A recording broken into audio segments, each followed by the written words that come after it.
Hey, welcome. It's Brian, and this is Guitar Solo Reactions. And today we're doing Frank Zappa and one of his most iconic guitar pieces, and that is Zoot Allures. And this was captured in 1984. And the song itself came off the record Zoot Allures, which also featured black napkins, wind up working in a gas station, and as far as the records go, I like about 50% of it. Bongo Fury before it, it's one of my favorites. One size fit all. One size fits all. That's definitely one of my favorites. And that whole period between like 72 to 75 is my favorite, and this being kind of the little bit of the outlier.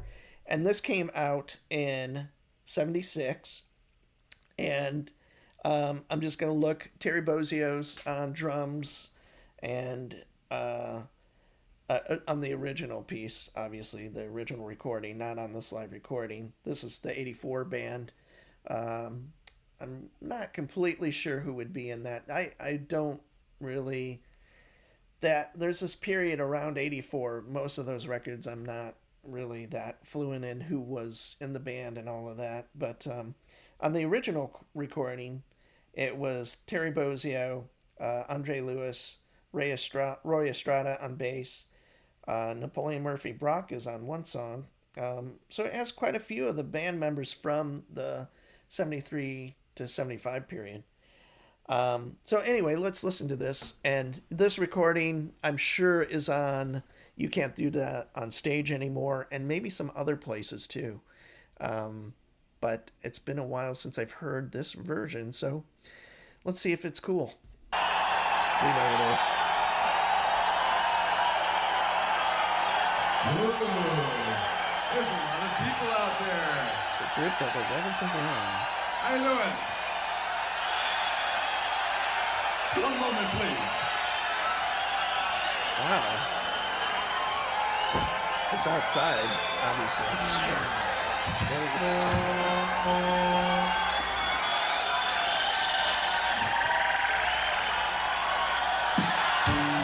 Okay. Relax, please relax. Oh, okay, it's from yeah.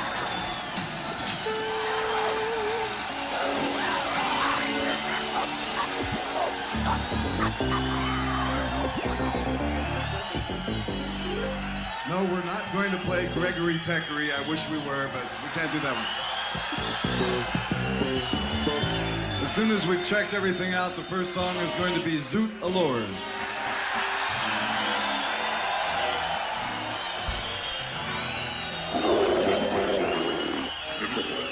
Scott Tunes, Bobby Martin.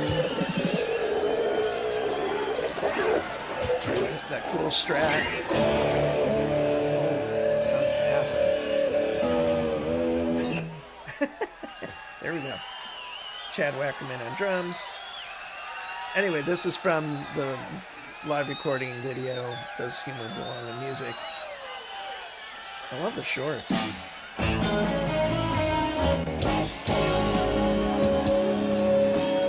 Ike Willis and Ray White. I'll have to look.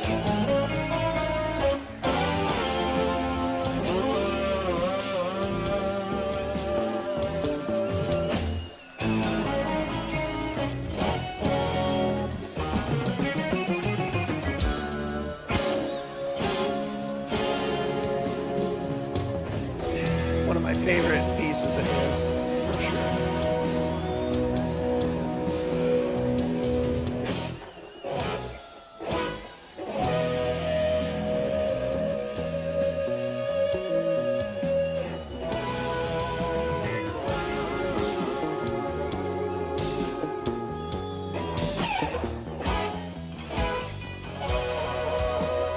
Yeah, Scott's a great bass player.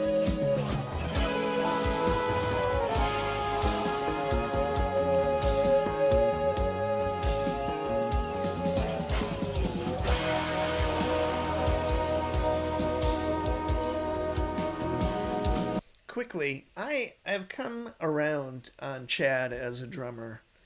I liked a lot of the stuff he's been in. I loved his solo records where Alan Holdsworth was playing guitar. It's some of my favorite playing of Alan's for sure. And I just happened to watch him do a playthrough of a song off of I forget what record it was. Maybe this right after IOU. I'm forgetting. Oh, Metal Fatigue or something like that. Whatever that record was called. And he did a playthrough, and I was blown away with how, after just really concentrating on the drumming part, how amazing he sounds.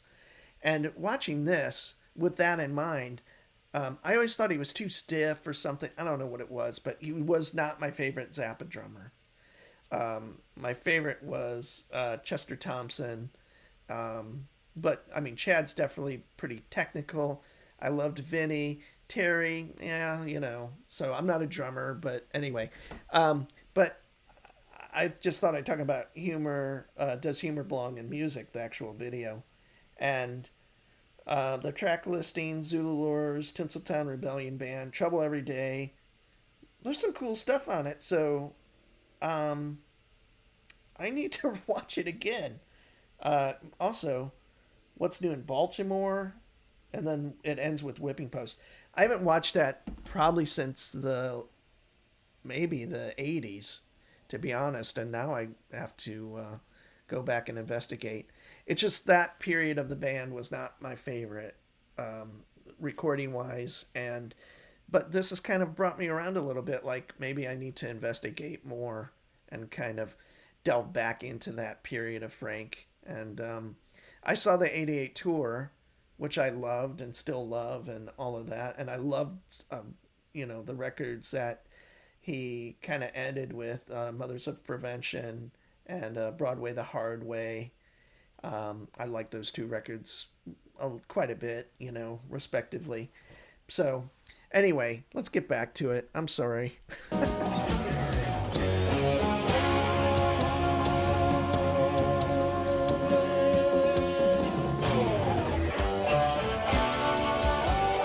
Killer guitar. I mean, sounds amazing.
Cool whole tone thing.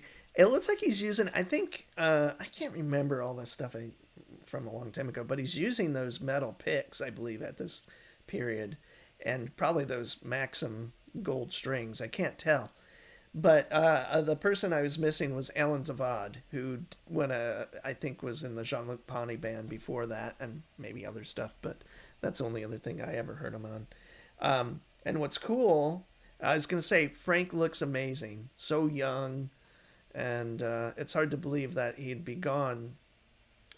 Basically, what, 8 years later. So Um, that's tough to see him, but in such amazing shape.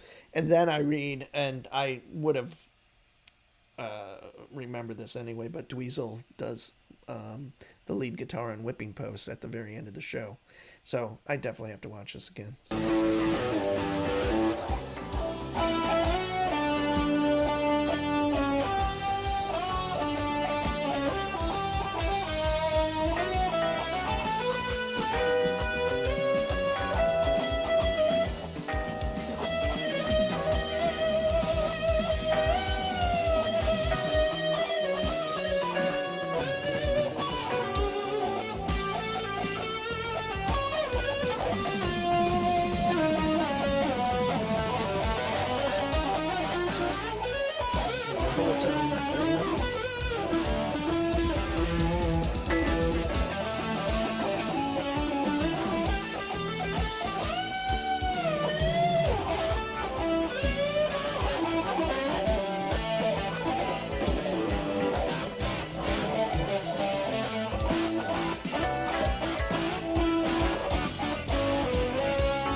Man, I think I'm wrong. I think I can't wait to watch the whole video again. It's just been so long, and watching like Frank going to that solo, great solo, lots of feedback. I love his tone during this time.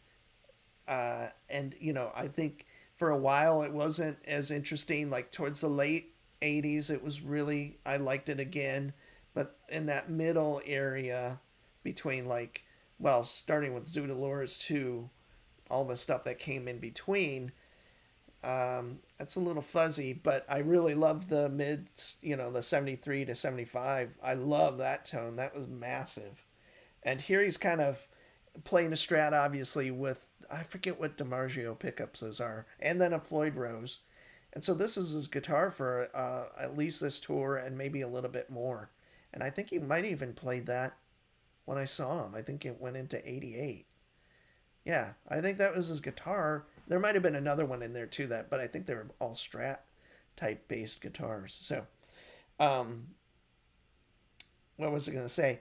I think what bugged me about Chad, getting back to that, was the Simmons drums. I think it was that sound that they weren't acoustic drums. I know he has those four, looks like small toms, but basically the whole set was Simmons or whatever, Roland or whoever made them. I don't know, but that sounds pretty irritating to me to some degree. So I think it wasn't his playing, it was some of the sounds. And Bobby Martin around this time, that Them or Us and Man from Utopia, he just had a lot of those DX7, the real digital, bright sounding stuff. Whereas before that, all those guys had more of the analog, fatter synths, like, is it like Peter Wolf and, am I mixing that up? But what I'm trying to say is like those sounds were really cool. And then as we got into 82 to like 84, 85, just some of those synth sounds bugged me as well. So that's kind of some of my reservations about that period of Frank's work, is some of the sounds, basically. And then, there's obviously some material that's not on Them or Us, not my favorite. Probably one of my least favorite is Man from Utopia. And I know there's one or two pieces on there that are kind of cool, but in general, not my favorite. But this video has made me kind of rethink that maybe I should go back and listen to those and not be so goddamn judgmental.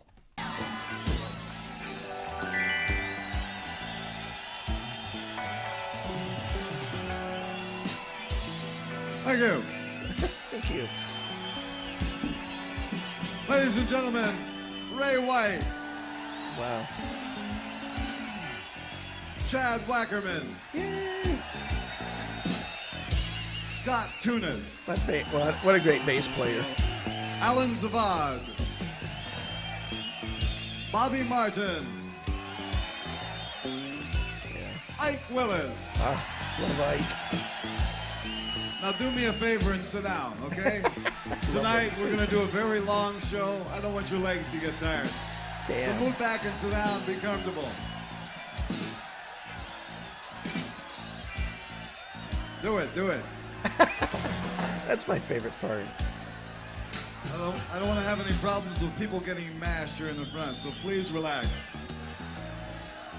Okay, anyway, there we have it. Frank doing Zoot Allures live in 84 off the Humor. Does Humor Belong in Music? I don't know why I keep misstating that, but this has made me rethink what I thought of the 84 band a little bit. And also, like I said, I haven't seen that video or that concert footage for a long time. And I don't know why I haven't, but I definitely want to watch the show again because just there's basically 9 pieces, 10 tunes on it, and they do white port and lemon juice on it. Wow. Okay. That'd be great. What's New in Baltimore? Penguin in Bondage. Trouble Every Day. Tinseltown Rebellion Band. Or Tinseltown Rebellion. Be kind of fun to watch. So anyway, disregard what I said at the beginning of this video. And if you're at this part, you're probably saying, wow, the guy doesn't know what he's talking about. That's partially true. So anyway, I'm Brian, and this is Guitar Solo Reactions. I love Frank, and as this channel grows, I hope to do more kind of my favorite players, and start more dialogues with people that just love guitar. So anyway, if you're one of them, please join me. Thanks. Bye.